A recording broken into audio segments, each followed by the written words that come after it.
The mountain that answered only to a whisper. There are places in this world that don't yield to strength, not to force, not to will. Some doors only open when you speak softly enough to hear yourself. Tonight's story is about one of those places. Before we begin, Alex has just informed me that the tavern has settled beside the Elarin Spine, a chain of towering ancient mountains where storms speak in riddles, and the wind remembers every traveler who's ever passed through. And perched right at the edge of a frosted cliff, glowing warm against the cold, is the Lion's Tavern, as if it has always belonged here. If you're listening, my friend, take a breath with me. Let the noise fall away. Now step inside. And if this kind of wandering helps you find your own path, stay a while. There's always room at the table. The mountain loomed above us, a dark, jagged silhouette carved against the moon. I'd heard stories of it since I was a cub. A mountain no one could climb, a peak no voice could command, a place that answered only to a whisper. Alex was already wiping down a table when I stepped behind the bar. Lion, do you feel that? The tavern doesn't land here often. And he was right. The air hummed with a strange stillness, like the world was holding its breath. Snow drifted softly across the windows, each flake glowing faintly as if catching some unseen light. Then the door opened. A man staggered in, broad-shouldered, exhausted, wrapped in furs. His boots were scuffed, his gloves torn, and frost clung to his beard like silver dust. He dropped into a chair with the weight of someone who'd wrestled the world itself. Long journey? I said. He nodded, breathing hard. I tried again. The path, it closed, just like they said. Alex brought him a steaming cup of hearth brew, and the man's hands shook as he wrapped them around the mug. I've shouted at it, begged it, demanded it let me through. Years of trying. Years. He looked up at me then, eyes full of frustration, grief, and something deeper. Shame. But nothing I do is ever enough.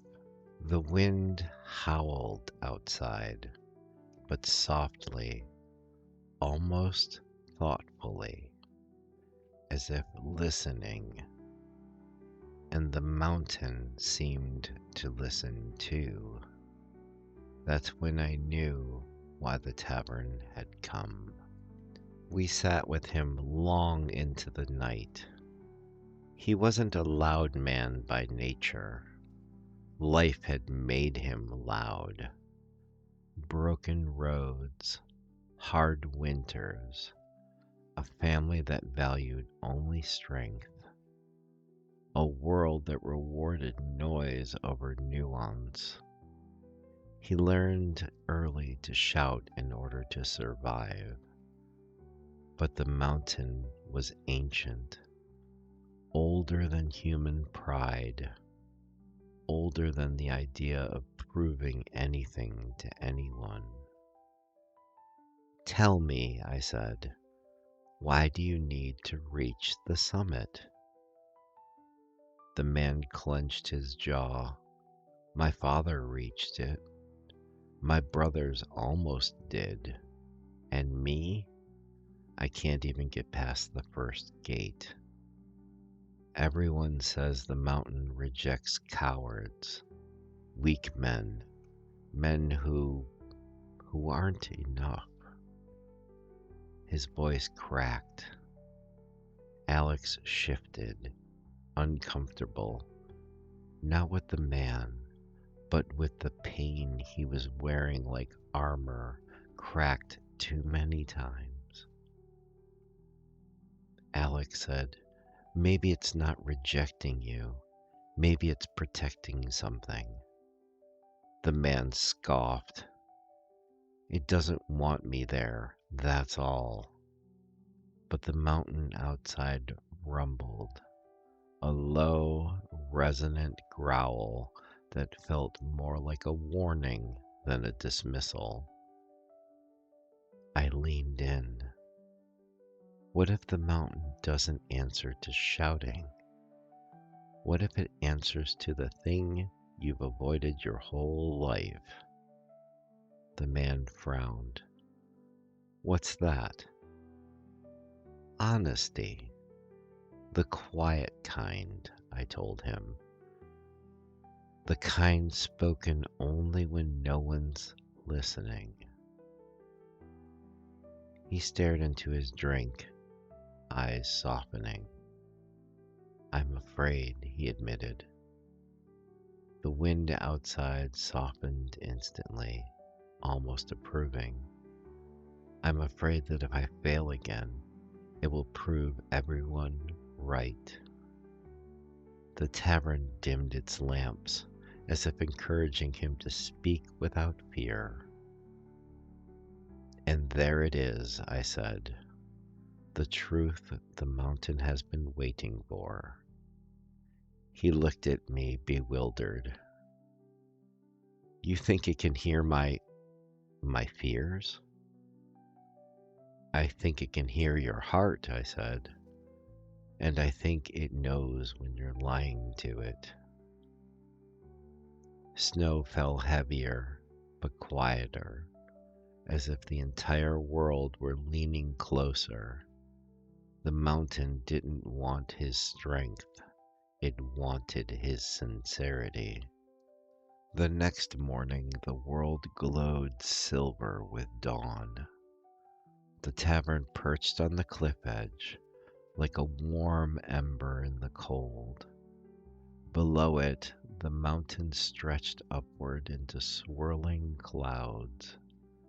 The mountaineer stood at the threshold, staring at the great peak. "Just breathe," Alex encouraged softly, "and try talking to it the way you wish someone had talked to you." The man swallowed, then stepped forward. He didn't shout. He didn't command. He whispered. His voice carried only inches into the air, but the mountain heard. Snow along the path shifted. Ice cracked softly. Ancient stones rumbled as if exhaling after centuries of silence. A narrow passage opened into the cliffside, glowing faintly. The man gasped. He looked back at me, tears in his eyes. It wasn't strength that I needed. I smiled at the man. No, the mountain wanted the part of you that wasn't trying to prove anything. He stepped through the open path, not with triumph, but with peace, and the mountain accepted him. Hours later, the tavern shuddered gently, its magic already preparing to move on. Alex leaned against the bar, thoughtful. "You think he'll reach the summit?" "He already has," I said warmly. And the tavern faded from the Elarin cliffs. I heard the mountain rumble once more, like gratitude spoken in stone. Some things in life yield only to gentleness. while some wounds open only when touched with care. And some mountains, the ones inside us, can only be climbed when we stop performing strength and speak honestly, quietly to ourselves. If tonight's story stayed with you, come back anytime. The tavern is always wandering, but it also always finds those who need it. Rest well, my friend, and may your mountains answer when you whisper.